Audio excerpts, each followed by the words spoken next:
If you explain a little bit, can you give me a little bit an idea? So what is the role of, because there might be people listening who don't really know what the music industry is about. So you have a musician, he creates a Yes. song, and what is a typical workflow before it even shows up on those streaming platforms? Because Okay, that's great. the date of Hmm. the time of CDs is long gone, I guess.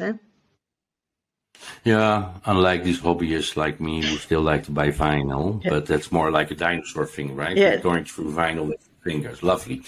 No, the point is that in the early days it was pretty simple. An artist typically went to a record label. Record label took care of all the logistics.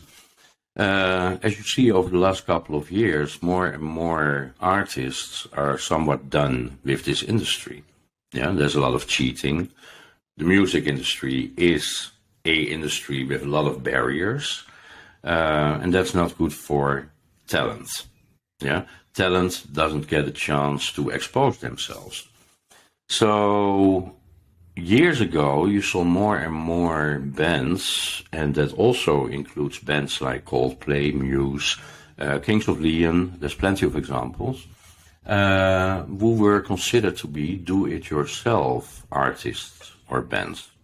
And that trend kind of like is going on, resulting in a situation last year in 2020 where there were a grand total of 10.4 million music releases and 9.2 million were done by do-it-yourself artists. So do-it-yourself artists who literally say, I do not need a record label. First of all, I want to be in charge of that process. Now, what does that process include? Of course, that includes creating music. Yeah. From the moment you are done with your product, you literally have to make sure that your product, because that creation you just realized, that masterpiece, is a product. And that product has to be delivered to stores.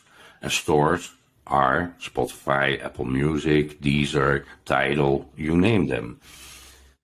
For that, there are several music distribution companies where a do-it-yourself artist can literally go to. They pay money to upload that release to these stores.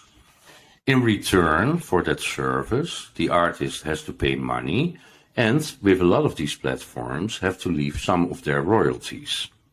So resulting in a situation that, for instance, an artist, if at all they are making money, gets 85% of the royalties. Yeah, which is kind of like a ridiculous thing. Now, if you're part of a record label, it can even be worse. However, the record label takes care of all the logistics, the marketing, the promotion. So if you feel as an artist that's worth 50%, go for it. Yeah. The problem, however, is if you are working with collaborators, songwriters, producers, then that 50% quickly reduces to maybe 10% or less. And then there's a multitude of other rules, like what happens to the master rights. There's plenty of record labels out there who claim the master rights. A wonderful example is Taylor Swift. Taylor Swift, who rallied last year, and started to be very vocal, why a record label was keeping on to her creations. She was not even allowed to perform live anymore. Yeah. So these are the typical problems in the industry. So our idea, and I think that's a very important one, was to create a transparency. But first and foremost, to make sure that these artists get their money, and not 85% and not 50%, but the full 100%. No discussion whatsoever about master rights. Master rights, in our opinion, belong to the artist, the creator.